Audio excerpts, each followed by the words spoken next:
definitely going to evolve, and it's going to be something that's used, daily and daily for years to come.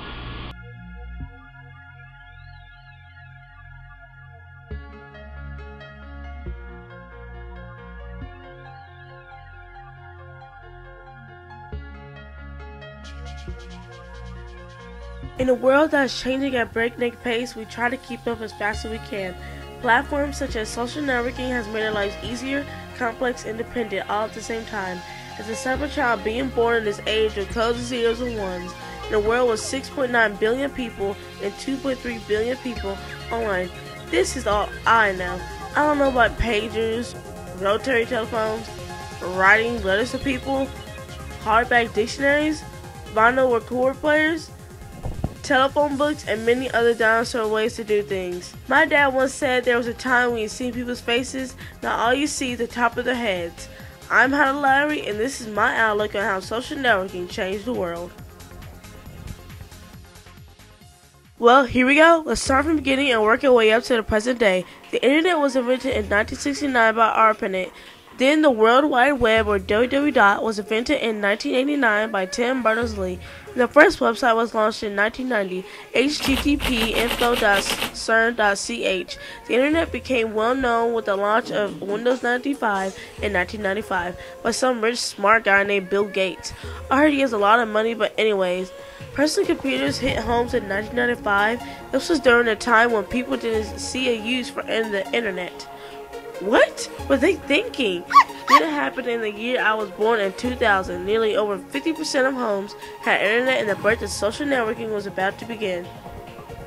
Social networking and social media had its early beginnings with many online searches such as America Online, Legal.com in 1995, GeoCities in 1994, which is a very popular site that made online groups. In essence, this was probably the world's first popular social network before we coined that term. Many communities focus on bringing people together to interact with each other through things like chat rooms, whatever that is.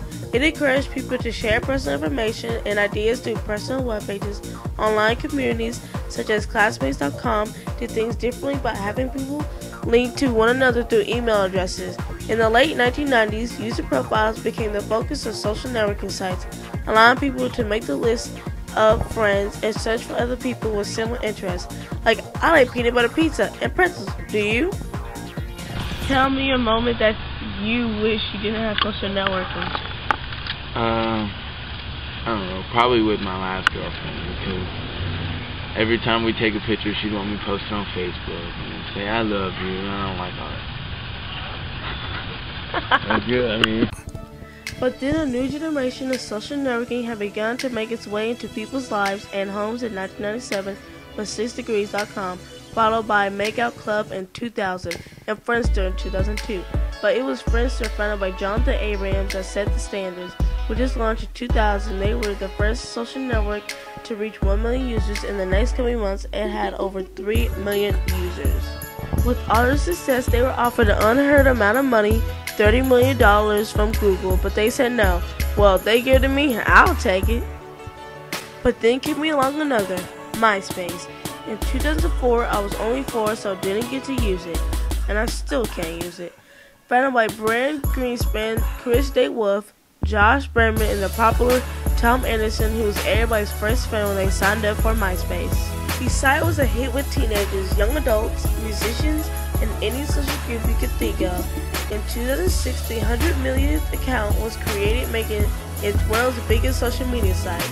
With the world in its hands, MySpace kept expanding. Then media giant Rupert Murdoch bought MySpace for, alright, so you know, because you need to get ready for this, $580 million, making it the biggest purchase for a social media site. But every great nation at some point is conquered. It appears Facebook. What is your favorite social media site? Facebook. I use Facebook. Facebook. They don't let me have Facebook around my friends' wall? Well, guess what? Joke's on them, because I'm right on their wall. Hi, we're still filming, aren't we? Well, we were just on one subject about social networking. What do you see social networking in the future? I definitely see it evolving. I don't see Facebook or Twitter going anywhere. I just think they're just going to keep finding what is missing we're just kind of, it sounds like it's an easy task, and if anyone could do it, then they would. But, in the past, like the MySpace was around and it faded out, but it's still there. Brainchild of probably the most famous person on the planet Earth, Mark Zuckerberg. Facebook came online February of 2004. Forever changed the world as we know it. With over 1 billion users today and the third rock from the sun. Now get this, 1 out of 12 people on the planet have a Facebook page. That's pretty incredible if you ask me.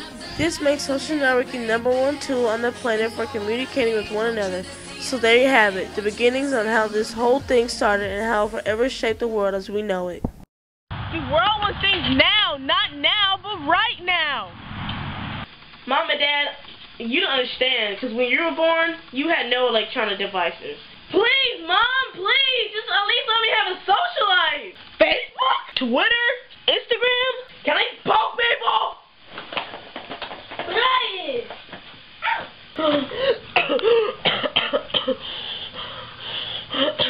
Sorry for that, I had a moment. Now back to where we were, social networking. My parents get on me all the time. You need to go outside and play. Be a kid. Get off that kid on TV.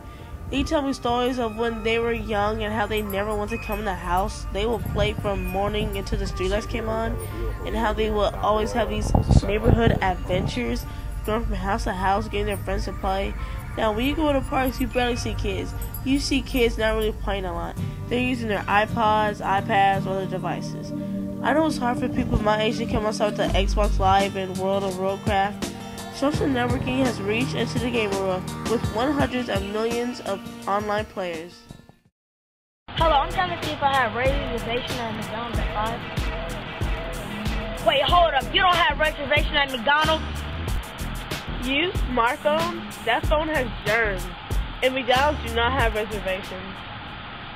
Smartphones are the reason mainly to this boom in social media with the rise of these basically small computers that make phone calls. By the way, I still don't have one of those either. Somebody, please tell my parents to give me one, please. Since this world is moving so fast and people are on the go and don't look around their computers, smartphones have become the choice of social interaction. The great thing I see about social networking, everyone uses it for their own purpose. Social networking services are remarkable. It's possible to connect people who share ideas, interests, political opinions, and economics. Families are able to keep in touch. People are able to find friends and family members they've lost touch with. Died 4 years ago, but that she had 3 half-sisters. Today, she met her family for the first time. Communication is man's greatest tool. If we communicate with one another, the world will be in complete confusion. So as great as this tool is, it can be harmful. Kids are getting cyberbullied every day. Cyber theft is happening more and more. Accounts hacked, personal information stolen, and so on. But I feel there is good with social networking. A grandmother can see a grandchild born over the internet as it happens online. A doctor can assist in an operation halfway around the world. People can all see world records and talk about at the same time. 20 years ago, this was not possible.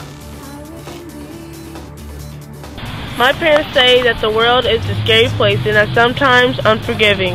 But seeing how social networking is reaching so many people, maybe, just maybe, it might bring peace to my generation.